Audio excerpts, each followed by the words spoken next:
Hey guys, welcome back to Never Alone Homestead. My name is Cammie and welcome back to the homestead. Well, guys, I am in Laurinburg, North Carolina. Am I saying that right? Yes, you are. All right, I am out here into the country, and country is what I do. So I'm here to pick up some babies, and I made some new friends. These are going to be my new go-to to get my babies. And what do we have here? These are American Bresse. And can you tell us a little bit about them? They're really cute. So they lay about 250 eggs a year. Yes. Let's see if I can get it in there. He's so cute. Oh my gosh. So they should be solid yellow. And that's what you see. And you'll start to see blue legs later on.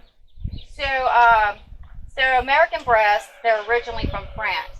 And Yes. they usually, the females will get about, what, 5 or 6 pounds? 5 or 6 pounds. And the roosters about 6 or 7 pounds. No, we've seen them up to 10. Oh, really? Yeah. Wow. And so how long, baby, come back here. So how long does it take them to start laying eggs? What, about how many months? Well, it depends on the weather, but they will start laying between 4 and 5 months. Okay. So if you could say anything, so they do have blue legs, guys. I mean, that's a plus when you're a chicken. Red, You white, got and blue chickens. bird. Huh? A They're red, a white, and blue Patriot bird. bird. Wow. American. American made. So express that so much. American made. So tell them a little bit about your business, how they can contact you, so that, you know, guys, I made new friends. I'm telling you, Myers Hatchery had me, but I got new friends. So tell them a little bit about your business, how they can contact you, and anything else you want to say. Well, we're North Star Farms. There are several people that have Bresse. We are breeders. We are not multipliers, and that means that we cull through our flocks very heavily, and we try to get our customers the absolute best of what we have available. And we maintain a closed flock, so our flock is not, we don't have any outside birds coming in, and we're breeding from within with a spiral breeding program. Which is very important. Yes, to keep your genetics Yeah. pure and to not exhaust your genetics. Yeah. So our business, we've been going for about 4 years now. We started off with chickens, and we found we really liked them. And we ran into a problem. We got speckled Sussex, and they did not get to the standard. They did not get big enough Right. for butchering, and they Right. She laid was really breeding late. and breeding and breeding, and just we couldn't get the weight. Wow. We could get the body conformation and Right. no weight, and so we needed something different. You know, I have been noticing a lot of that in breeds now. There's something taking place. They're not keeping the genetics into the breed so that it comes out to be the pure breed of what you're looking for. Yeah. So I got a longhorn, whatever. Leghorn. Leghorn. I should know. I've had him for 3 years. He's the best rooster. I mean, I love that rooster. You know what I'm saying? But, you know, it's not about being attached to things. It's about, you know, if it's got a good disposition, you know, if it works onto your farm. And he works, but I'm switching, so he's got to go. Talking about disposition, what about their disposition? Do you know anything That's about a very good question. Bresse are a top of the pecking order bird, so they will eat your silk. Okay. Don't put them with another breed. Okay. That's my word of warning. Keep them alone in their own flock, and when they get about 16 weeks, pull the roosters out. Okay. Put the roosters alone in their own area. Yep. Okay. Because they can be overly zealous to get the girls. Okay. You want to pick your best rooster. Right, To be right. with your hens. Exactly. Right. Exactly. So wait and keep them separate. Don't have them with birds that are smaller Yeah. than they are. Yeah. Yeah. So I wouldn't even put other hatches together. For instance, if I had a hatch of Bresse that was 10 weeks old, I would not put an 8-week old. Okay. So within Yeah, a week, yeah. it's probably okay. But Within a week, but if you got 3 weeks, they're gonna start getting Pecking. gonna peck on Yeah. a little bit. That's Which drives the littler ones that you want to grow up Right. away from the water, away from the food, right. and they're not going to gain. Right. And it's not the fault of the genetics. Right. It's the fault of the people taking care, Exactly. not keeping them Exactly. separated. Because I believe that, you know, chickens can be territorial. I know that from Yes, experience, Yep. me raising them up, they can be very territorial. I'm saying that right. And it depends on their disposition. So if their disposition is off, then you really got a problem. You know, you really got to, And what Yeah, happens, chickens y'all, need to- is that they'll keep pecking, and the blood will come, and they'll keep pecking at that chicken until they kill it. And I've seen that happen. Not nothing of my fault. I was honestly, I'm gonna be straight up. I was testing to see if they could have some roosters that separated. They had 17 roosters. They were going to be processed. I figured eventually they would quit. They do not quit. Nope.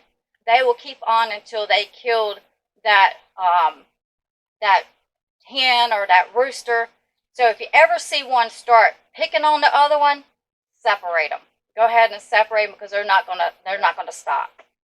When you've got expensive birds, it's an Oh, expensive loss. that's right. yeah, absolutely. Well, guys, it's so much fun having you here. It's so much fun having y'all as my new friends. And I'm so excited about this. I got a good drive back. It looks like it's clouding up. But listen, check out their website. Yep. Yes, And look down into the description. I'll try to put the information down in the description. These birds are supposed to be one of the best tasting birds. I will vouch for that. Yep. They Best- are amazing. Best tasting is what I heard. They're best tasting. I know I raise up the Cornish broilers, process them. The meat is good. I haven't tried these yet, but baby, it is on. So just give us a little bit of time, and we're stretching out to a new way because we're living in a time and a season. Well, when you get to a place that you can't get your Cornish broilers, you got to come up with Plan B. So you don't wait to the last minute with your Plan B. You think ahead and go ahead and get that plan. So give them a shout out and get you some American Bresse and get the raisin. See you on to the next video. God bless. Do you have any problems like with chicken hogs? No, actually, Bresse are extremely predator aware. Oh, And really? they all go absolutely crazy, screaming and hollering as soon as there's a shadow. And you've never lost a bird to a hawk. Wow, because I moved to this new territory, and in my pen I got chicken wire over the top of it. I don't let them out. Where I used to live, there was no houses at all, no neighbors. Well, obviously, we have the canopy, so they don't really have a place they can dive the same as other like more open land. So we have a lot of trees. I'm sure that helps a lot. Yeah. But the Bresse, you'll see the roosters are always, their head is on the swivel, they're watching, and they are looking for any kind of predators. They're very, very predator aware. And they'll alarm, and the whole flock will go tearing for the coops. Yep. Well, that's good. That's good information to know because I want to. I have a poultry netting that I would like to put out in my garden for them to turn over the garden. Live fence to your right. Yeah, the fence is on, so be careful. Which this fence? Yeah, the electric fence is on. Okay, no worries. Don't touch that. Y'all, It'll wake you up. if the camera goes a jolt, then you know what happened. That's right. So this is just some of our breeding pens here. We divided them up into about 12 to 14 hens and a couple roosters. This really is pretty. Reminds me of that leghorn, but they're just different. Yeah, And they're they're- a little shorter, a little wider, and with the blue legs and the white ears. And these birds here are about 35 weeks old. Oops, get the camera right. So they hatched back in March. Okay. And They, Wow, They in grow March. really quick. Yeah. Yeah. And they're not done. They will fill out for the next 6 months or so. Usually about a year and a half years old. They're totally Wow. full size. Wow. And you got lots of roosters. Oh yeah, they're talking to I'm you. trying to get my camera right, y'all. Forgive me. It's all good. I'm trying to look at the chickens and hold the camera at the same time. Oh, you'll see we have an automatic water system, so that's probably been our largest time saver. is to Yeah, I run bet. water lines in this heat. Never have to worry about if they have water or not. It's awesome. So I like how you built your, trying to watch where I'm walking so I don't hit the electric fence, y'all. So I like how you did your, what is that called? Hoop house. We call it Hoop the house, that's right. And that is agricultural plastic. So that's the plastic you have on the silage for like pigs. Okay, So those are a silage bag is what that's called. okay. And we just cut it to shape to fit. And this first one here is 4 years old. So that plastic lasts a really long time. Well, you really got a good setup here. Well, it's utilitarian. It's not, it's not pretty, but it works. Yeah. Well, And I think they do really well in the hurricanes, so we don't have issues with them blowing over. and that's the key is hurricanes. And I'm not worried about how it looks, but I think about the what functions, what really functions, and well for us. and not be so cost effective. What I'm saying, cost you so much money. Because the way things are, I mean, you just got to have something that functions. And I like this. And That's this really plastic, neat. We actually got this for free from the Local grain mill. local grain folks, the Smithfields down the road. Wow. And we did talk to the company that makes this, and you can buy it in sheets, Uh-huh. like brand new in a sheet, or you can buy the bags already. Okay. These bags run, they're about 150 feet long or so, 300 feet long, Yep. different sizes, and it's about $400 for that roll. Yeah. Which would give you probably 8 coops. Okay. Well, that's not bad. That's not bad at all. Be brand new and clean. And Yeah. That's we had to clean this. because the reason I say that's not bad at all is because, like, buying the plastic for a greenhouse, 16 by 30, Right. you're looking at $400. Now that was last year. Who knows what it is this year? You know what I'm saying? How long does that last? Well, it lasts us 5 or 6 years. Yep. A little bit more, but probably at least 5 or 6 years. So I like how it shades out, because chickens cannot take the heat. And we're double layering because it's black on one side, white on the other. Uh-huh. So we've got our bottom layer is white on the inside of the coop to help bounce around ambient light, and then white on the outside because it's so hot. Wow. Awesome. Well, y'all really got it going on. Keep him busy. That's I know, it will keep you busy. People don't realize. This is all your children. No, our kids are in the house. Yeah. Well, this is still all your children. This is in a work, sense, that's for sure. yeah, it's your work. As we were talking earlier, there's some of the rabbit cages that we've got. Some of the roosters that when we went through our last call, they're going to the table. Yeah. And so milk-soaked feed and keeping them contained. So those cages right there. Now, you said that's rabbit cages, right? Yep, they're a rabbit cage, and they have hardware cloth that's attached to the bottom. The rabbit cages are a little more to the right. I think the ones on the left are a dog kennel. Okay, yeah, because I was saying, because I use dog kennels at times for mine, especially when I'm transporting, or when I'm transporting, or y'all excuse me for a minute, when I'm transporting, or say, I don't know, maybe it's butchering time, or I have to separate some of the chickens. Yeah. They can't run around. And then when you're done, after that 3 weeks, you can spray this all off and clean everything back up again. And they can't run off all your milk soaked feed. Yeah. And of course, you can grab them quicker. Absolutely. Absolutely. So Trust me, I know all about that. plastic, Whoops. Plastic is black. That's really, really thick stuff. I think it's 10 mils. I believe it was Wow. 10 mil. 10 mils. That's pretty thick. And stretchable. So Pretty awesome. Y'all check out the ducks. I'm sorry to get this camera right. Check out the ducks. more young ones. They are pretty. They're very quiet. They are quiet. Now, is ducks, like, I heard a lot of people say they're a pain in the butt to take care of. No, these are easy. They're super The Muscovies for us have been, well, the caveat's the swimming pool. Because ducks poop a lot, and they poop everywhere. And Yeah. they do go under the fence and go. Yeah. Our gate, they're shooting right underneath the gate. We're letting them free range, and thus the grumble when the kids have got to go off and hose off the plastic around the pool because there's a little bit of water up there. And But they lay a lot of nice eggs. I heard that duck eggs taste better than chicken eggs. I guess it depends on what you want to do with them. Yeah. Use them for baking. Okay. They have really thick, Rich. whites, so they're really well for what's that called when you're whipping the yolks, Yeah. making nice stiff peaks. Oh, wow. I Y'all, like to eat them. you need some ducks. And the duck is amazing. The duck is amazing. No, they taste like beef. That's the thing about them, which is amazing. I haven't adventured to ducks yet. Let's walk you this way. Okay. This is our first yard, and it's the messiest one. Okay, no worries. Well, y'all, it is a homestead. Okay.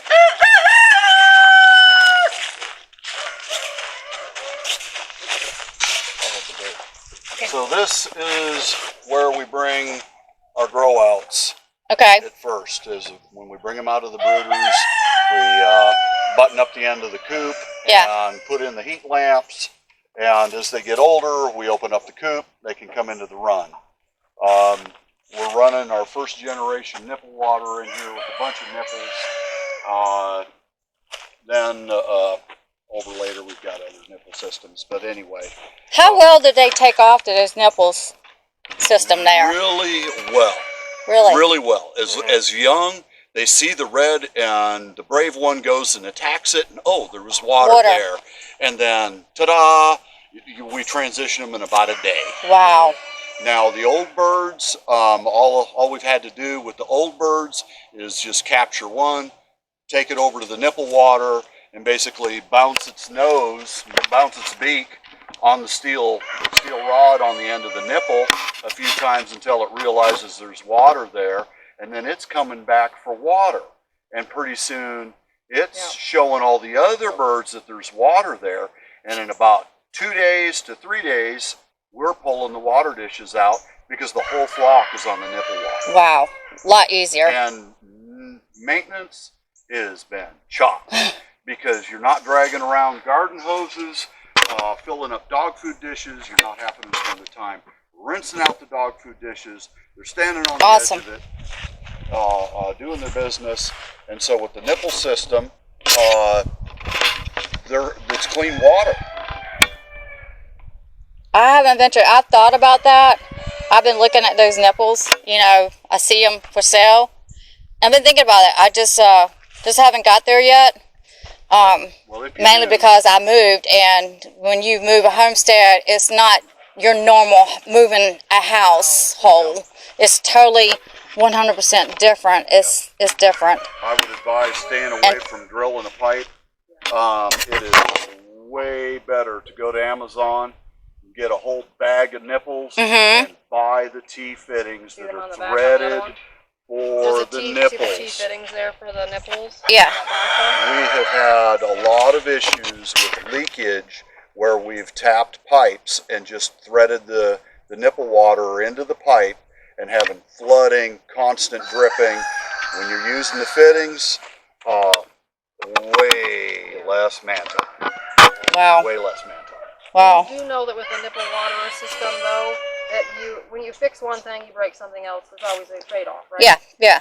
With the birds, they need to be able to clean their noses, to blow their noses out, and that's what they do in water. So it is very important to occasionally make sure that they do have some water in a bowl of some kind, if there's not puddles or whatever, so that they can clean out their nasal cavities. Okay. That's a drawback of the nipple water, is that they can't do that. Okay, that's a good point, because I've never heard that before. You know. I noticed that after we had these for a while, we got these dishes. They're like a pig feeder, and we use those in the wintertime for water. And I saw the bird go up to it when I first put it out, and they were down in there just like the ducks do.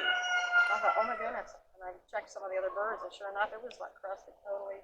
Wow. So they need to be able to do that. Wow. These are out now because we just did our deworming. Yeah. So we use that for using any kind of treatment that goes in the water. Okay. We also use it for nesting boxes. Yeah, that would be a good nesting box. Yep. All right, guys. Reason, I guess you could say.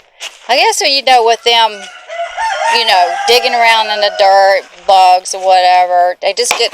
That dust gets all in their nose. For sure. I'm about to trip over my shoes. This pen here, we use this. We can have up to 70 roosters in here. And we are keeping them in here until we call through them and decide who we're going to keep, who we're not. Right. These are there's a couple of keepers in here. There's an escapee over here on the left. See his wings hanging down? Yeah. He's too skinny, so he wouldn't be a keeper. Yeah. But these here are the same age as the ones you saw down in the breeding pens. And you can't put too many roosters in there. You start having issues. Yeah. And you always want to have backup roosters. Yeah. For sure.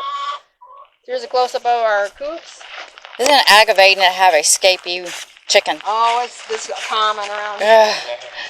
So Just. it's the same thing. See how the white is inside? We have the white plastic on the double layered, so the black is in the middle, and white, so it's nice and Has a little bit of reflective light, so we don't have to run lights except in the winter if we want to. Well, that's good. And then this is our we use these for silos, and that is our feed. So that's just Well, that's pretty cool. got weights on it, and that'll hold about 600 pounds. Wow. 600 pounds. Wow, that's a good idea, y'all. Check this out. This is that feed that we have mixed up for us. Because what I've been doing is getting, if I can get the camera right, taking and buying those, usually they put pickles into it or stuff, big old 65-gallon drums, you know, really thick and heavy. And that's what I put my feed in so I can store up. I have to dig, but I'm used to it. But that is... My back hurts. And so, thus the pallet to get it a little bit higher off of the floor and sides low enough that we can easily carry a 100-pound bag in. Yeah. So our feed for these guys comes in 100-pound bags, and carry them in, pop the string, and dump the feed in the. So we're getting 100-pound bags. So have you had any problems like rats trying to chew through? No, not that I've noticed yet. I had one trying to chew through They can. the egg coop because I had the feed container in there. I had built this chicken coop. I call it my chicken mansion. And so I had made an area where I could put it in there, some of the feed in there, so, you know, it'd be easy access. And for the little rodents, I think it's way easier for them to get the feed out of the little feeders where they're flicking it out of their feeder and it's on the ground, than trying to climb, go up there. Trying to climb the metal. Yeah, they figured out that I had that barrel in there, and so they started chewing through. I was like, okay, I got your number. Yeah. Am I playing? Just some little terriers or something. Yeah. All the Marins are hiding from the heat. Yeah. We also do this where our local little Smith's Fresh Market down the road brings us. Oh wow! Lets us have all their cast-off vegetables. So it's a little bit of. Go and get it. Yeah, we do go and get it. He has delivered it once, hasn't he? Yes, but we'd pick it up every week, and that's a little bit of. That's a helps out on feed. It helps him because he can't write it off tax-wise unless he donates it. Right. And gives us some other nutrients for our birds. Yeah. Since this dirt, we don't have grass. Right. They're not on rotational grazing of any kind. That's what I was doing yesterday because I was saving time, so I was going through and I stepped out there and give the chickens vegetables. Yep. The rest of it goes into the garden and back into the ground. This is same thing over here. These are here because we had some birds that were going underneath fences. The ducks were going underneath fences, so we finally came up them to stop doing that. That's creative. Way. Okay, guys, you got ducks going up under the fences. This is your solution. This is the solution. Go on Facebook Marketing. You can find these pretty cheap at times, and it'll work. Or just eat more duck. Or eat more duck, definitely. After a while, when that makes you feel like that. After a while, you fix and be on the stove.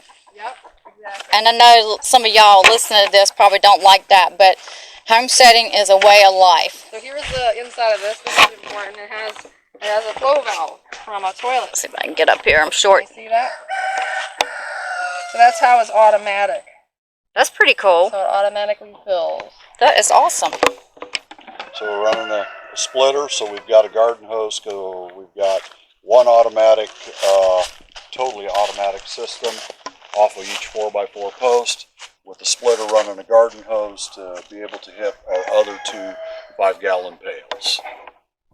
So our larger flocks. Hopefully y'all can see that. I am kind of you can't see it.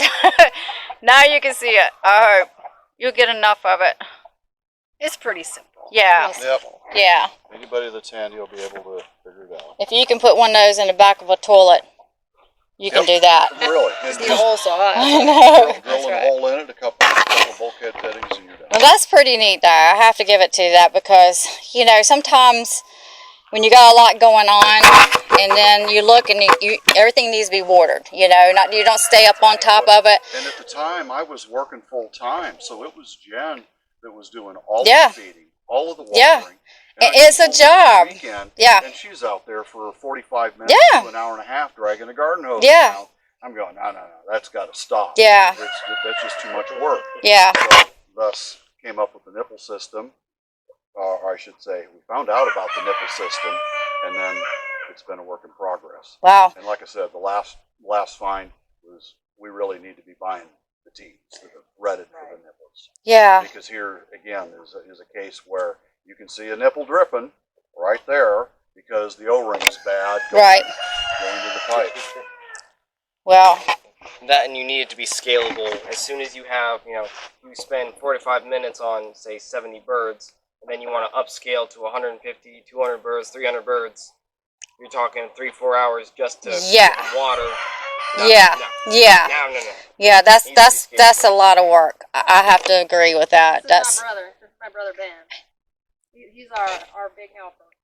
Well, it's nice to meet you, Ben. I think we met a little bit earlier. You guys, this is Ben, and I know he works hard around here also. Yes, he does. Yes, he does. I know he does, because this operation right here would take more than one person. And hopefully I'm doing justice with this camera. I'm trying not to move too fast. Come and see what we've done over here. This is a new expansion, so we're trying something a little bit new with our grow out breeding pens here. So there's enough room here to duplicate this and have about 9 more of these, which is what's going to be happening. So this is not anywhere near the capacity of the land. Now those tunnels there, does it get hot in there? Do you have any problems, like, because you got the black, hoop houses? Yeah, the hoop houses. It's hotter than the air outside for sure, but as far as circulation, there's a lot of open. Right. And as you stick your camera in, you're going to see that I shouldn't say all, but a good percentage of the flock is inside the heat, staying out of the sun, because the sun is... They can't take the sun. Tunnel all the way through. Oh, wow, cool. For them. How cool. Hey, guys, what's up? What's up, everybody? If it were too hot, I don't think they'd be. No, they wouldn't be in here. If it was too... matter of fact, it's not that... To me, it's not that hot. So when you're doing yours, this is what you're going to be looking for. Look for your rooster to have a nice flat back. Look for him to be nice and wide. Look for his legs to be nice and far apart, about a fist distance. Look for him to have a nice long body, but not too long, because you don't want a pinched tail. So he's a really nice example. I'll take a picture of him. Well, so that's one breeding group there, and then this is one of the brothers of that same rooster. So similar body type, nice and wide. See the yellowing to his feathers? I'm stepping on my blue shoes. Oh, okay. See the yellowing a little bit on him? Oh, yeah. Yeah, I do see it. Some of the... He's like the stranger in the house. Right. Some people will complain about that yellow. I would say paint the barn last. Don't worry about that. Yeah. You want the body type first. Yeah. And the nice blue legs, you can see that. Some of them will have a little lighter legs. We try to make sure we keep that. So what is the purpose of the rings that's on their legs? They have a mark for the pen. So the green is this is green pen. Okay. And then the other bracelet is the NPIP. When they got tested by the NPIP fellow when he came out. Okay. Puts a leg band on them. Okay. And that you can use that for ID if you want to, but really what it is tracking purposes, so they know that they've marked all your birds. Yeah. And they can count your birds. Oh, there's an egg down there, y'all. Yeah. Yep. They're dropping out left and right. So we had you see the water dishes in here. That's supposed to be their nesting boxes, and we had given them. Yes, we've given them their dewormer. Wait, so y'all, you can see they're not too hot, because you see that one's panting a little bit, which is normal. But if they was really super hot, if I can get it in the video, you could tell by their breathing. You could just tell when they get too hot, and it actually feels pretty good to me in here. That's my opinion. Now, when it gets warmer out and outside, then this is what chickens do. This is their way of cooling down their body. You'll see a little bit of blue on these birds here. we marked them by what pen that they were from. Using blue So that's coat. blue coat. That's not blue feathers.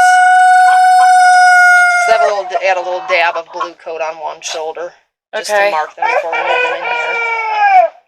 Some folks point those kind of things out because they're wondering if they have, you know, black feathers or something. But they Olivers are all white, and if you see any darker dots on the backs like this one here, that was one that was marked on its back. So she had a mark on her back.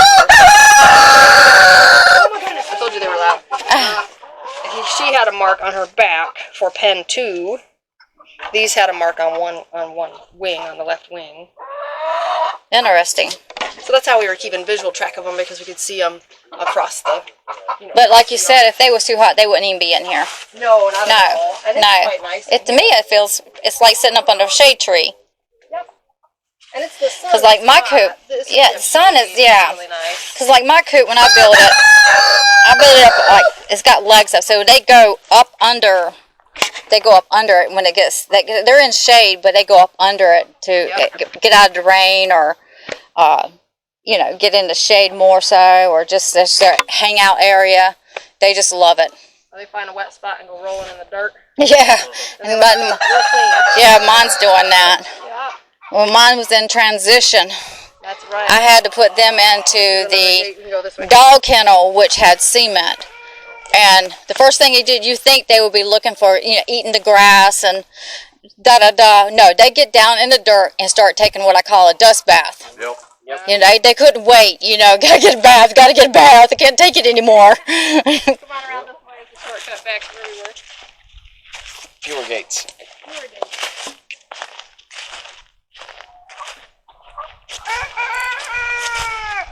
That's right.